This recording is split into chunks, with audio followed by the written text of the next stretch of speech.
Rajan, hi, welcome to Chrome Talkies. Thanks, Pankaj. Pleasure to be here. Good to chat up with you. Let's start off. Just tell us what is, for everyone's benefit, what exactly is the role of the Cellular Operators Association of India? What exactly do you do? You've got three main members, right? Yeah, so COAI has what we call core members, which are licensed operators, either as TSPs or ISPs, which provide ISP services or telecom services. So we, at one point, had 13 members, and we were now reduced to 3, right? So they've consolidated to 3, or 10 of them have gone? About 5 of them left. Okay. Well, you know, what happened was that the Supreme Court ruled in the 2G case that those companies that had obtained licenses under the 2G, what is called the 2G scam, is cancelled. So when that happened, those licenses were cancelled, and several of those companies that were involved and obtained the licenses then had to leave or chose to leave. And so that was the first wave. But you got the big 3, right? So the biggest, so that's pretty much what, 90% of the... So now, from those 5 leaving, then we came down to 7. Okay. So right now we have Jio, Airtel, and there was previously Vodafone and Idea, and Vodafone and Idea have now merged as of the end of October, right? So they're now one company, and then of course BSNL, which is the PSU. So we have really 4 left over from the original 13. And what percentage of the pie do these 4 contribute to, as far as the operations are concerned?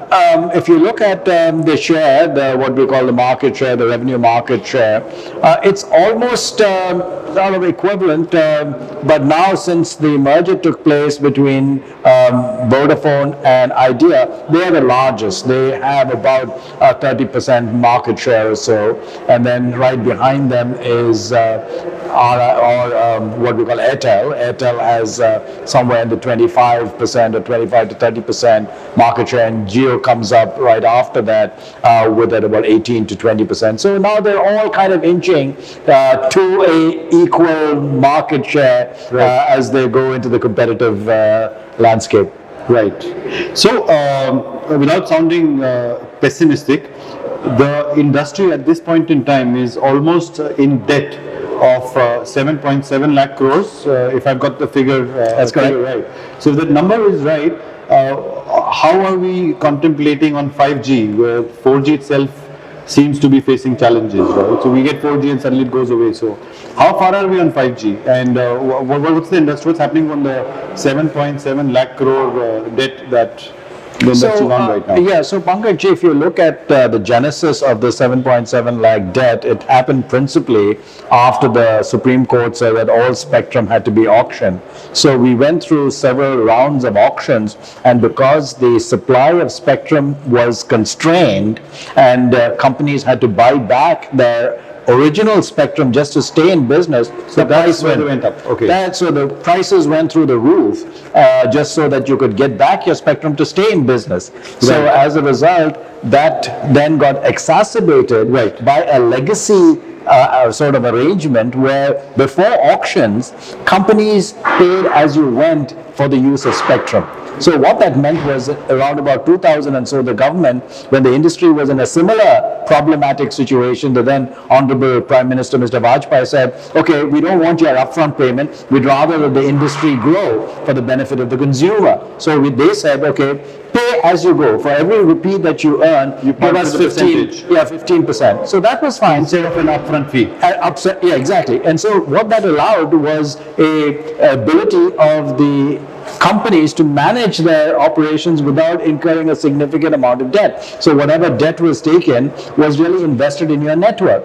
Come 2012, 2014, after the Supreme Court order, not only were you paying stupendous amounts of money upfront for the spectrum, but this legacy arrangement of pay as you go, what we call revenue share, continued. So today, not only have I paid for the spectrum upfront, but I pay up to almost 14-15% continuously for every rupee that I earn. Now, tack on an additional GST of 18%. That's a huge burden. Exactly. That is precisely the point we're saying, is that today we are one of the most heavily taxed industries around.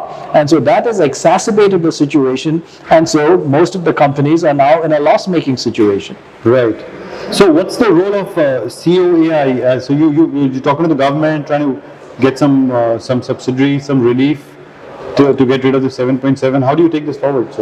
So COI plays in 5 major areas. One, on the policy front, we work with the DOT, we work with the finance department, various departments of the government to ensure that the interests of the industry are represented and addressed.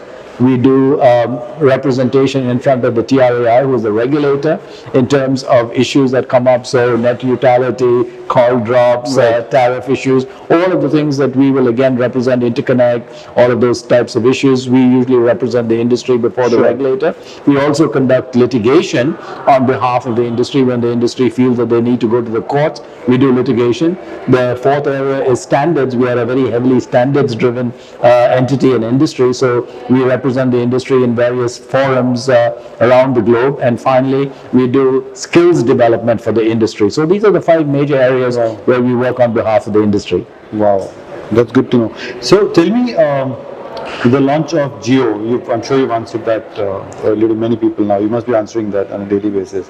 The launch of Jio, is that good for the industry or is it good for the consumer? By industry, I would mean the service providers. So is it good in terms of helping you with ARPUs? Is it good for the consumer, or is it good for both, or good for none? Well, I think let me talk about the positives, Pankaj, and then we'll talk about some of the other areas where challenges have appeared. So first of all, I think the coming of Jio into the industry has done a couple of things. One is that it established 4G as the dominant technology. So very clearly, nobody now is investing in 2G or 3G. 4G is the base. 4G is the base. Everybody is now investing in 4G, and the competitive landscape is around who provides the best experience around a 4G network. So that is very clear. Because of the entry of Jio, customers got educated. So because of the advertising, because of the marketing. So that did a good service to the industry. Yes, it did. And also the third area is it brought down the equipment prices both on the handset side as well as on the network side because of the volume. Exactly. All right.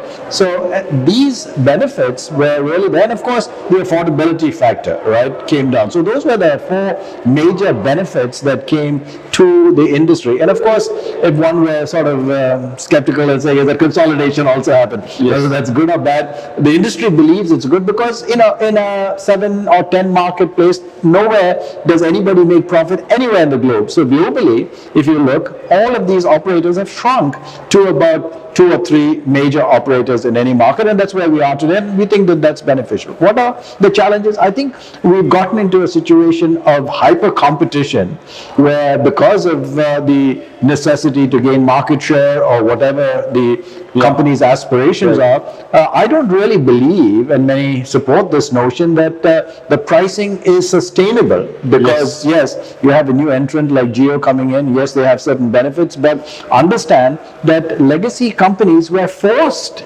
and what I mean by forced is that they are licensed.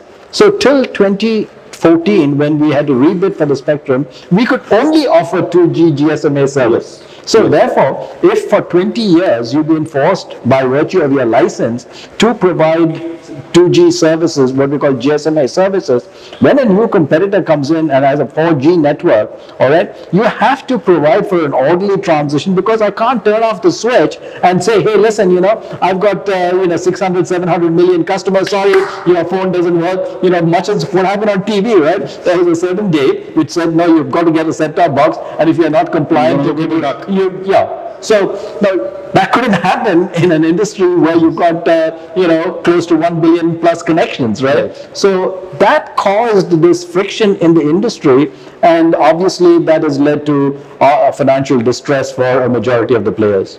Talking about competition, hyper competition, and non-viable models. Today, if I get an Airtel connection, I probably get some OTT platform free with it. I get probably a Netflix or a Z5. Now, these bundling of free OTT along with a cellular connection, is that actually making the ARPUs worse, or is it actually helping by increasing volumes?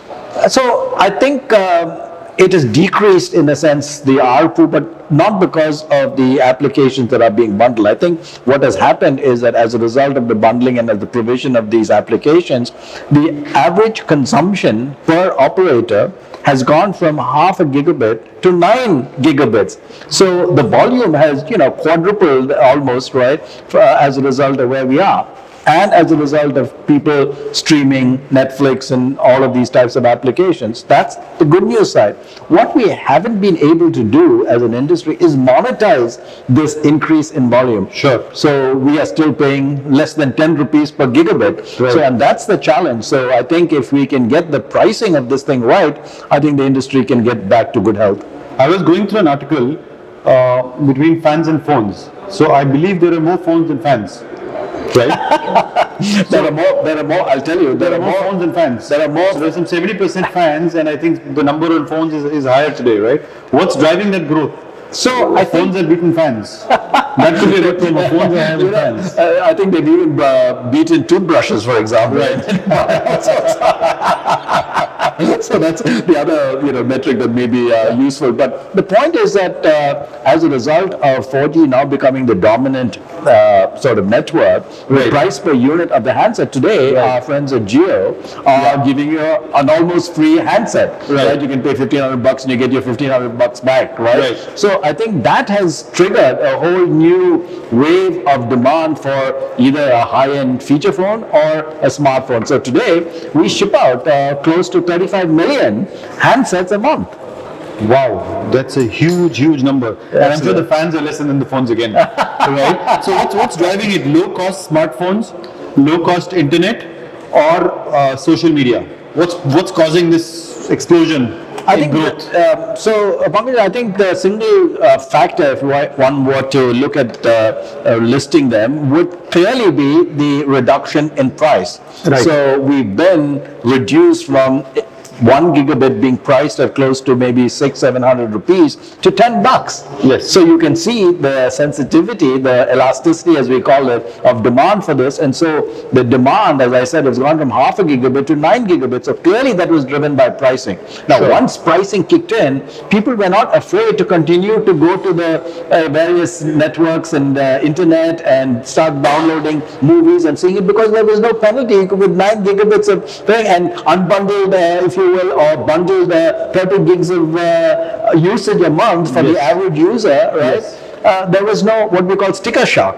When you were paying, $600-700 for a gigabit, you were very careful how much you consume, right? Yes. Especially in a prepaid market like India, all right? But you had to have a balance to continue the process, right? So once you got this great quantum at near giveaway prices, people started splurging in terms of entertainment, streaming video, games, and everything else. Everything but the phone, what it was meant to be. Yes. So yes, you can use it as a torchlight, you can listen to the radio. That's right. It's become the Swiss knife, if you will, of this generation. It is the Swiss knife. Yeah. Many more functions to that Swiss knife. Yeah. Rajan, one challenge that we face, and I say this as Chrome DM, we've got homes where we collect data from. So we've got these boxes that we've developed, which are connected through the net.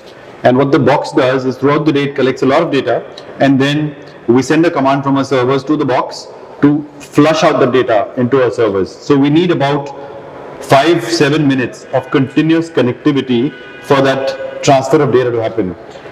We actually fail in 50% cases because those 5 minutes is no consistency.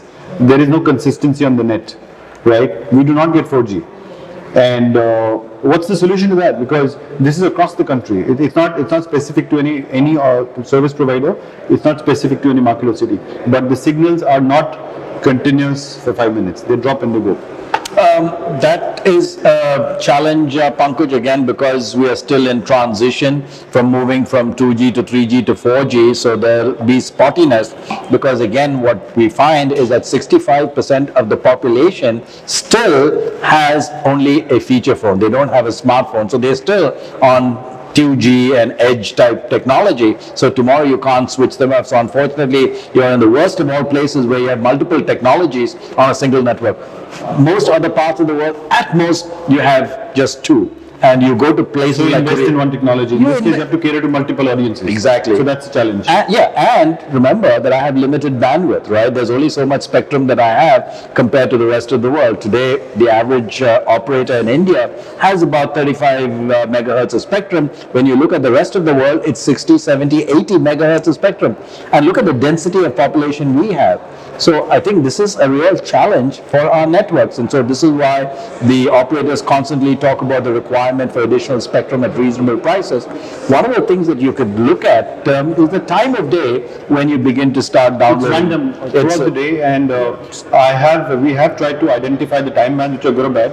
We've even tried to pull out the data at 2 a.m. in the night when we believe the traffic is low, but still the success rate goes up from a 50 to a 60%. It does not touch 100%. So repeatedly, you've got a set of people out there constantly sending the command to pull out the data at different points in time. So it's a hit and trial. Yeah. So I mean, again, this might be an instance of saying is that really do you need 4G? If there's not a whole volume, you could still do it on an edge network, right? Fair point. Yeah. So that could be a learning. So we migrate to an edge and maybe get consistency on that. And That's the 4G is what fluctuates, whereas the edge is constant. That brings me to my final question. Is 5G an alternate to broadband? Why I ask you, because wherever we got the boxes on broadband, we have constant data. There is no drop in data. Right? So I think, Pankaj, let's define broadband in the first place, Yes. right? So previously in India, we thought that 512 kbps was broadband. Today if you tell that to folks, they'll laugh at you. Today the rest of the globe, to even qualify for broadband, has to provide speeds of at least 2 kilobits per second. I mean, 2 gigabits of kilobits per second, right? At that speed, you can't have 512 kbps, right? So you're up there in terms of the speed. So I think one of the things that we are finding is that if we want to get to the speeds, now let's just look at what the government demands, right? We're saying is that, look, you've got to get the speeds, all right, up, all right, to 2 gigabits per second, and you've got to provide at least 10 to 20 gigabits of bandwidth per person. We will have to invest over $100 billion in our networks to get to that bandwidth capacity requirement for the citizens of India. $100 billion. $100 billion over the next 3 to 4 years, which is about 10, 12 billion US dollars. Now, the problem is that in order to get to that type of bandwidth and speed that are required and this type of investment, you look at the financial health, perhaps other than Jio, everybody else is training under the debt load that you talk about. And what we've proposed to the government is a couple of things. We're saying is that, listen, get away from this dual hit to the industry where you force us to pay upfront for the spectrum and you continue to start charging us 14, From the working capital. From the working capital. So give us back the 14, 15% and let us look into investing it. We said there's about 30,000 crore rupees stuck up in excess GST payments we've made. Now, excess GST payments. Let me explain part of what that is. Access, because you pay GST the moment you raise an invoice to a consumer. Yeah, but then you're allowed to offset it in terms of anything that you pay, right? That's right. So you offset the same dilemma, right? Correct. So exactly. So what happens is that if I've collected a lot of GST and I don't have an offset, right? That gets hung up in terms of what I pay to the government. So what was the GST surplus? You said 30 to 40,000 30,000 crore rupees is stuck from our operator community. Because you pay GST the moment you collect, the moment you raise an invoice. Correct. The moment you raise an invoice, you have to file it, and then obviously the offset is what you pay, right? So today, because of the amount of GST, and this is probably the first time anywhere in the world that the grant of spectrum itself is considered a service. So not only have I paid up front for the spectrum, anytime I go and the government says, okay, now here's your 20 megahertz of spectrum, and I pay 10,000 lakh crores or whatever, immediately is 18% GST on that. So you can imagine, here's all of this money that I'm paying to the government. I collect this. There's a big imbalance, and all of that money sits there with the government. It's a free loan to the government. Yes. And we are telling the government, please refund this money back to an industry that needs the money to invest in the network to make the consumer experience a better one. Yes, so we go through the same dilemma, even on a TDS. So every time we get paid, we get a debit of 10% on the money that we get. It lies with the government. The money, the refund comes after a year. The government pays you 6% as an interest. but for any payments that we default to the government, we get billed 18%, right? So that basically means we are practically funding the government with 12%. Absolutely. With our money. Absolutely. So that's the dilemma. And Pankaj, you're lucky if you get it back in a year. Some of About us a year and a half from claiming, yeah, right? because the moment there's an assessment, right? Somebody says, oh, there's It goes on. Oh, yeah, until the assessment period is finished, right? And if there's any query on the assessment, you won't get your refund. Yes. So you can be stuck for 2+ years. Yeah. So I think these are some ease of doing business issues that I think we need to be addressing across the board. Yes, I think the way forward is we need more systems, we need processes and laws which allow the ease of business, as you rightly said, business that generates huge volume of employment. The cellular industry does that. Startups, small companies like ours do that. But the fact remains that the laws are pretty stringent. I think you gave a very good example of the GST, the TDS with us, the upfront loading of getting a spectrum allocation. And I think the way forward would be where the government does allow you to ease off the upfront payments and stagger it along the working capital, right? Yeah. So I think that's a very valid point that you made, Rajan. Thank you for being part of Chrome Talkies. Very informative. I'm from the television industry, so less on the cellular side, but I think it was very informative for me. Thank you, Pankaj. Real pleasure and a great pleasure to be here and discuss and learn a lot more about the broadcasting side of the industry. So, thank you for being a part of Chrome Talkies at VBS, and I owe you a drink. I owe you a second drink, so I've got you the first one with the coffee. Cheers, Rajan. Cheers. Cheers. Cheers.